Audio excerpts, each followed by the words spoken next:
আজ হলো 9th of December আর আজকে আমরা রিলায়েন্স জুয়েলসে এসেছি আর এখানে এসে কেক কাটছি বিকজ কাল 10th অফ ডিসেম্বর আমাদের ফার্স্ট ম্যারেজ অ্যানিভার্সারি। আমরা এসেছিলাম অ্যানিভার্সারি পারপাস একটা গোল্ড জুয়েলারি কিনবো বলে।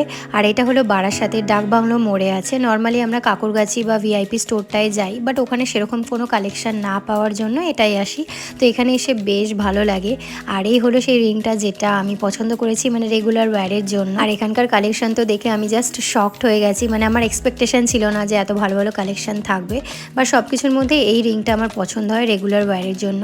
আর এই ছিল সেই কেকটা যেটা ওরা ছোট্ট একটা অ্যারেঞ্জমেন্ট করেছিল, যেটা খুবই স্পেশাল ছিল। মানে ওই প্রি অ্যানিভার্সারি কেক কাটিংটা হয়েই গেল এখান থেকে। দিন চলে আসলাম বাড়িতে, আর বাড়ি আসতে আসতে প্রায় ওই রাত 10টা বেজে যায়। আর বাড়িতে এসে সবার আগে গিফটগুলো চেক করছিলাম। তো এই হলো আমার দুটো গিফট। এটা হলো নোয়া, যেটা আগে নোয়া ছিল সেটা চেঞ্জ করে এটা নিয়েছি, যেটা খুব খুব সুন্দর আর ক্লাসি হয়েছে। আর এই হলো রিংটা। So that's it.